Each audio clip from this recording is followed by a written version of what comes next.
Hey, it's Kim McKay. Season 6 is sadly over, and it's time to reflect on the season as a whole and compare it to the majesty of Game of Thrones itself. We had times that were absolutely epic. There was shock, horror, enjoyment, and all the way through it brought these characters to life that we know and love from all the other seasons. So let's look if it did justice to the series as a whole and compare it to the seasons we have in the past and the ones we look forward to in the future. Okay, so I have to be upfront with you all.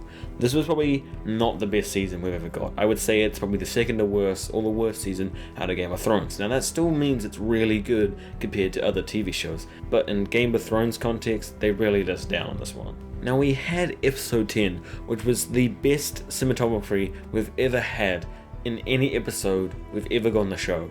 It had the best score we've ever got.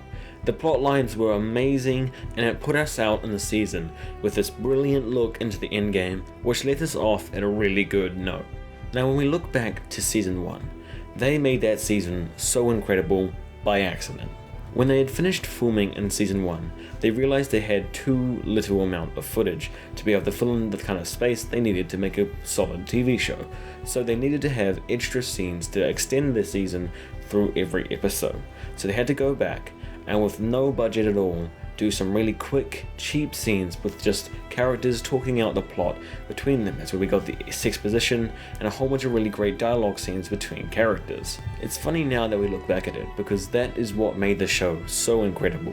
These amazing dialogues between characters that really didn't do much apart from explain this dense plot that really needed some more refining to make it easy for the audience and the characters to understand and move on. It's quite cool that we had this Easter egg from season 6 very much directly looking at this when Tyrion says the true history of the world is a history of great conversations, and that's just perfectly explaining what made Game of Thrones straight away so amazing. So things like that we have seen throughout all of the previous seasons of Game of Thrones is what put it at the top of the charts as the best TV show ever. The Kingslayer! Jamie. My name's Jamie. Okay, to look at this season, let's start from the beginning with episode 1. So episode 1 was absolutely appalling for any premiere for any show. I thought it was a super disappointment when we got that first episode. Even though it had this brilliant shot coming in, I'm like, oh, this is gonna be so amazing. At the end, I felt, and probably most of you guys, so empty. Like, what did I just watch? Nothing happened. They're just stalling. Now for Game of Thrones, they really had to focus on 3 episodes to get really right. That's the premiere, episode 9, and episode 10. And they blew episode 9 and 10 out of the water this season. But the premiere is really what laid it down the most. Now we had scenes with like Davos and the Wall that really went nowhere with Jon's storyline. They were just kind of cleaning up where they left off at episode 10. Same with Jorah, same with Dany, same with pretty much every single storyline. The only new groundbreaking really thing they added to that episode was the reveal that Melisandre was really an old woman. It felt like it should have been an extension to season 5 rather than an opening to a brand new season. Now episode 2, that's where the ball starts to roll. I feel like they could have started the season at episode 2 with a lot of stuff in episode 2 and it would have made a whole bunch more sense and made the premiere really good. We got to see the expansion on Hodor's history and see him from the past know that he could talk and walk like everybody else. We got to see that really tense and incredible scene between Tyrion and the dragons, that incredible link between them. We had the shocking scene of Ramsay killing his own father, then feeding his wife and child to his dogs. Foreshadowing! We had the death of Balon Greyjoy and the idea of the Kingsmoot starting to make its seed.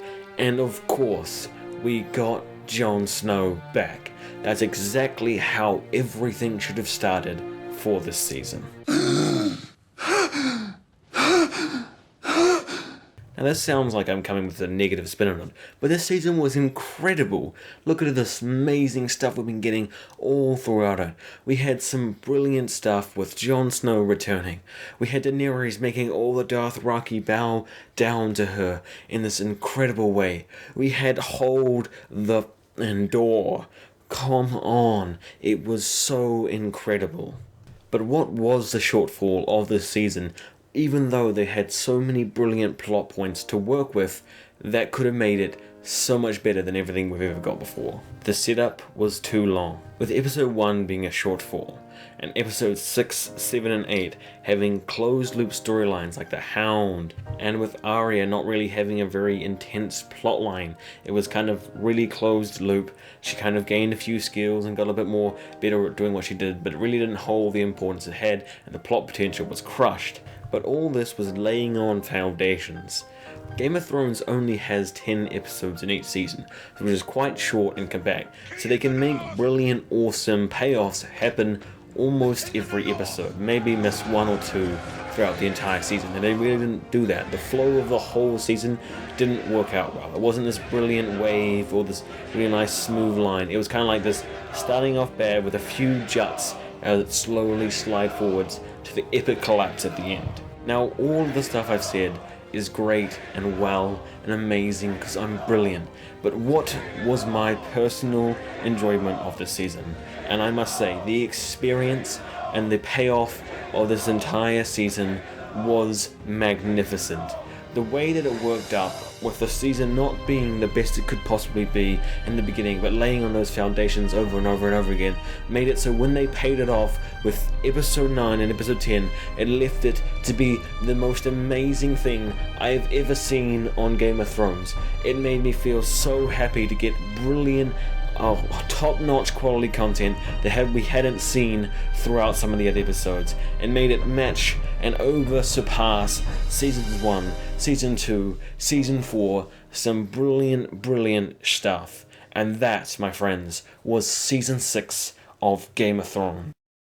Hey, I hope you enjoyed that video. It was really incredible to have this amazing season to share with you all. This channel has grown absolutely absurdly throughout the season, and your feedbacks and comments have been amazing. So tell me what you thought about this season. I want to hear that all in the comment sections below, because I love hearing your guys' feedback. It's so great to have this community. Also, it'd be really nice if you guys went to audibletrial.com/king and got some of the brilliant audiobooks that they have available there. Now, the gap between season 6 and season 7 is going to be long and arduous, and it's going to be content from me and some other YouTubers that will keep it at bay. But if you really want to dive deep into some of the content, it's available throughout all the books, then you should go listen to those audiobooks. They're amazing. Also, you can check out the Duncan Egg series, which is the Night of the Seven Kingdoms. They have that on audiobook there.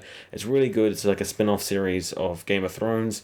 So you can all check out that kind of stuff. I thank you so much, and make sure you subscribe. Do it.